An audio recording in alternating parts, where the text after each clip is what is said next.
नमस्कार। लोकसभा चुनाव अपने आखिरी दौर में पहुंच गया है। पूर्वांचल की सलेमपुर सीट पर जीत पाने के लिए बीजेपी ने अपनी पूरी ताकत झोंक दी है।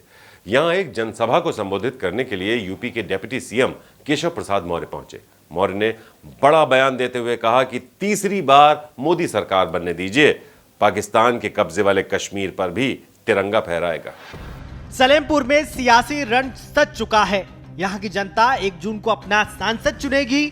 बीजेपी ने तीसरी बार रविंद्र कुशवाहा को अपना प्रत्याशी बनाया है। वहीं सपा ने रमाशंकर राजभर को उम्मीदवार बनाया है।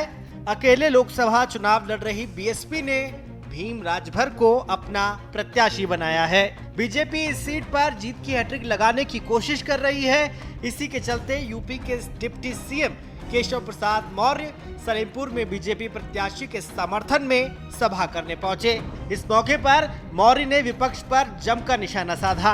मौर्य ने कहा कि सपा सांपनाथ है तो बसपा नागनाथ है और कांग्रेस कालिया नाग है। गरीबों का हक गरीबों को मिल रहा है। 25 करोड़ लोग गरीबी रेखा से बाहर आ गए तो इनके जैसे हार्ट अटैक आने की स्थिति हो गई है।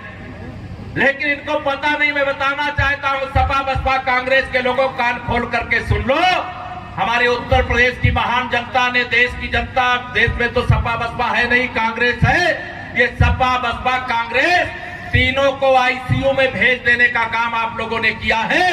अब इनको ऑक्सीजन देने की जरूरत नहीं है, क्योंकि अगर सपा सांपनाथ है तो बसपा नागनाथ है और कांग्रेस कालिया नाग है। इनसे बच के रहना चाहिए कि नहीं रहना चाहिए। मौर्य यही नहीं रुके। मौर्य ने किसानों के मुद्दे पर बात करते हुए सपा बसपा और कांग्रेस पर कमीशन खोरी का आरोप लगाया। मोदी जी ने यहाँ बहुत सारे मेरे किसान हैं, अन्नदाता हैं। बताओ 2-2 हजार की 3 किस्त 6,000 रुपया साल में खाते में आता है कि नहीं आता है? जरा दोनों हाथ लाए बताओ, आता है कि नहीं आता है? वो कमीशन तो उसमें नहीं लेता है।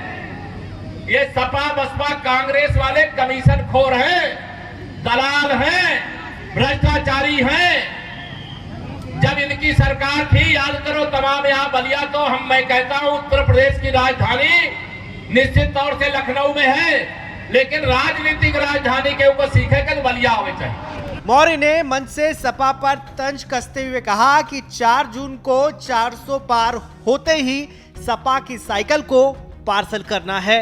4 जून को जब वोटों की गिनती होगी, 4 जून 4 बजे 400 पार होते ही समाजवादी पार्टी की साइकिल, जिसका चैन पहले उतर गया, टायर ट्यूब उसके बाद पंचर हो गया, उसकी हैंडल और उसका सब खोल करके आपने सब रख दिया।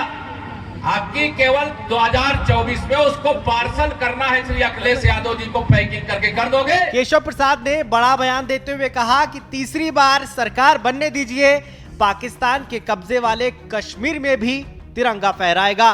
तीसरी बार मोदी सरकार बनने दीजिए, पाकिस्तान के कब्जे वाले कश्मीर पर भी तिरंगा फहराएगा। विश्वास रखना मेरे भाई बहनों। आपको बता दें कि सलेमपुर लोकसभा सीट पिछड़ा बाहुल्य सीट है। पिछड़ी जाति खासकर कुर्मी, कुशवाहा, राजभर के वोटरों की संख्या ज्यादा है। इसी को ध्यान में रखकर सभी पार्टियों ने अपने उम्मीदवारों का चयन किया है। बीजेपी ने कुशवाहा वोटरों को ध्यान में रखकर कुशवाहा उम्मीदवार दिया है, तो सपा बसपा ने राजभर उम्मीदवार दिए हैं। बहरहाल भारत के चुनाव में पाकिस्तान का जिक्र आ ही जाता है। ऐसे में बीजेपी को पाकिस्तान अधिकृत कश्मीर के मसले पर कितनी सफलता मिलेगी, ये तो चुनाव के नतीजों से साफ हो ही जाएगा। ब्यूरो रिपोर्ट, श्रेष्ठ यूपी। यूपी की हर खबर देखने और उनसे अपडेट रहने के लिए हमारे चैनल श्रेष्ठ यूपी को सब्सक्राइब और लाइक करें। साथ ही बेल आइकन को दबाना ना भूलें, जिससे हमारे हर वीडियो की जानकारी आप तक पहुंचती रहे।